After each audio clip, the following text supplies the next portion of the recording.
So today we are going to talk about why we want to fill our lives with things that is taking God's place.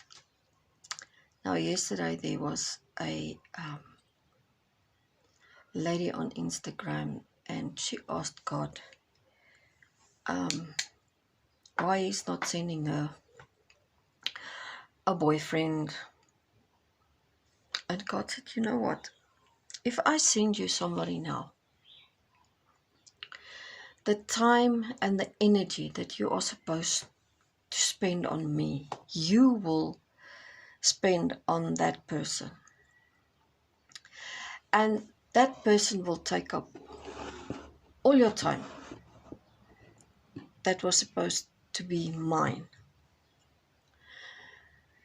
All your energy will go into that person.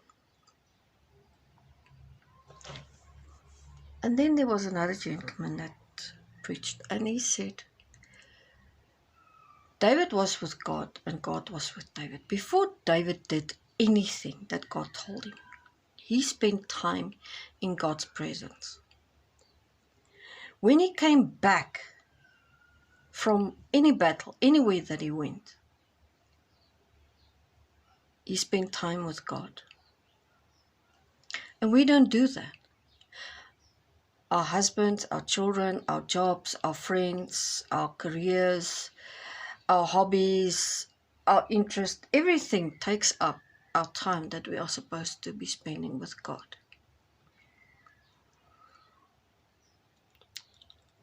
And I was pondering on this the whole day yesterday. And I was thinking, Lord, I feel like I'm in the desert and I've got no friends, no family, no one around me. Why? Why did you take all of these people away? And I suddenly realized that I was so busy with people that I didn't spend my time and energy with God. And I came to realize, okay, I'm guilty of this. I'm so very guilty of this. That I wanted people to fulfill my needs that God was supposed to fulfill. And I was putting all my time and energy into people. And this morning while I was praying, I also came to realize that I made my emotions, I made my feelings my priority. How I felt, I basically made it an idol in my life. I gave so much time and attention to how I was feeling, how I wanted my needs to be met, that it became my crux.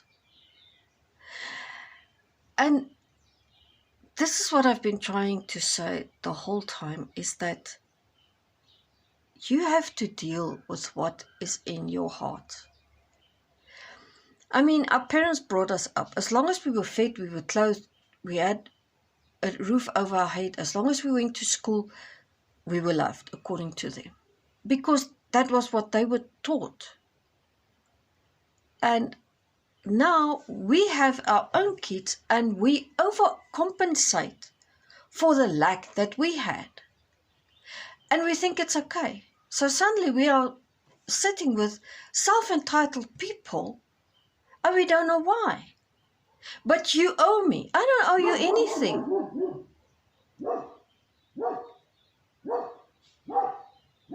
But the thing is, we don't sit at God's feet and say, Lord, teach me. Teach me how to be a better me. Now I expect God to bring me somebody to help me to be a better me. And he says, but come sit at my feet. I will make you whole. I will make you healthy. I will make you happy. Why do you want a career that is so time consuming that it eats away at your soul? You have to have $1 million in the bank. You have to live in the heights. You have to drive a Maserati. You have to wear boutique clothes, designer clothes. You have to have a 9-carat diamond ring. You have to wear gold that you look like a gold mine. For what reason? Do you want all those things? Why? Why don't you take all of that and feed the need? There's needy people out there. There's orphans. There's widows that are dying of hunger. But you would rather feed your own need, your own greed.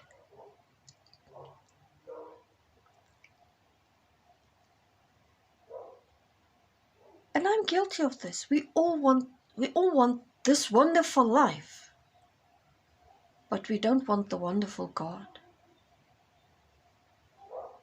We would rather spend our time and energy and our focus on worldly things, that we've become empty tins who makes a lot of noise, than spending time with God who can fill us with substance. I would rather be filled with substance than being an empty can, an empty, noisy can that means nothing to nobody and not even to myself.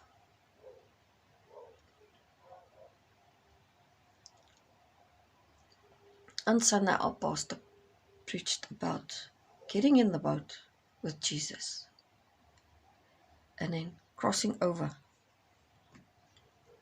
We are in the boat with Jesus, and now there comes a storm. And sometimes that storm, okay, let's be honest, 99% of that storm is our own doing, because we didn't wait on God. We asked him, and he said, wait. No. And he said, wait. And then you go and do that thing. You get in that relationship. You make that business decision, and then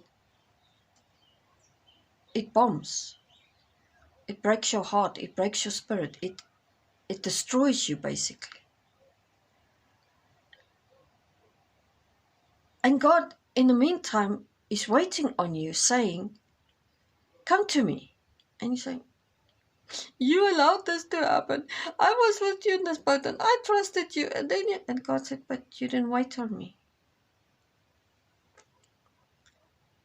I asked you to wait. And then you went and made your own decisions, and now you have to deal with the consequences. You're so unfair. You hate me. No, I don't hate you. I love you. It's just like your child asking you for something, and you have to say, but not now. You are not right to handle that situation now. You hate me. No, I don't hate you. I love you.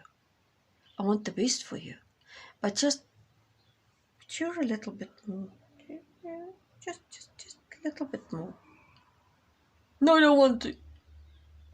Okay, then bear the consequences of your decisions. I don't want to.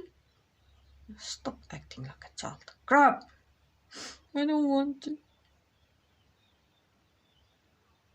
And then you have to come back and say, Lord, I made a mess. I'm sorry. Forgive me. I wanted my own will, and I wasn't willing to wait on you. And the word says, those that wait on the Lord will mount up with wings of eagles. But Satan wants to destroy you in the storm if you will just wait. You know that when an eagle flies and there comes a storm, it actually flies up above the storm.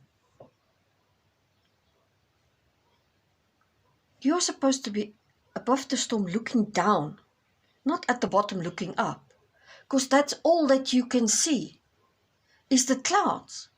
But when you are above the storm and you look down,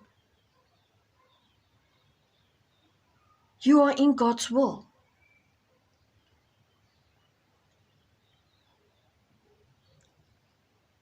So today, let's get rid of all these things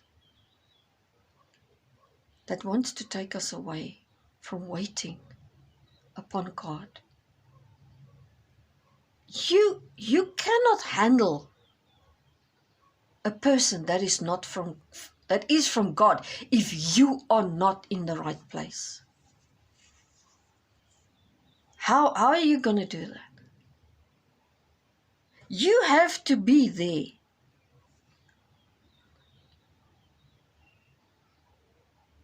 You cannot handle yourself. How is that person going to handle you? You're not in your right mind now. Get your mind right. Get your attitude right. Get your priorities straight. Spend time in God's word. Spend time with God. Listen to what He wants to say. Hear what He wants to tell you today.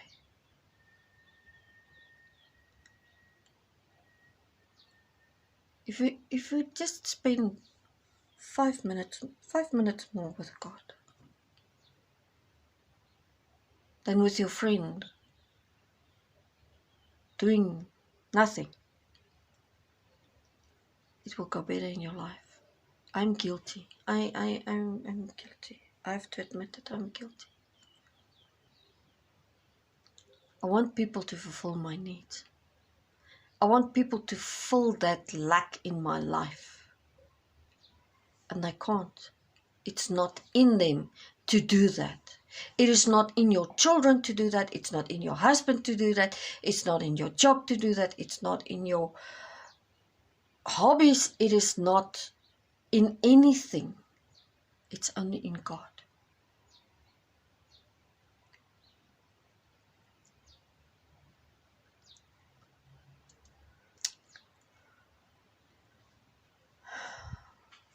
We need God as much as we need to breathe. You can go with hot water and hot food, but you won't last without air. And God is Yahweh. He is breath. He is your breath. Without Him, you can't breathe. You can't exist. You are just living. And you can't tell me that you're happy with everything that you have in your life. And God is not there.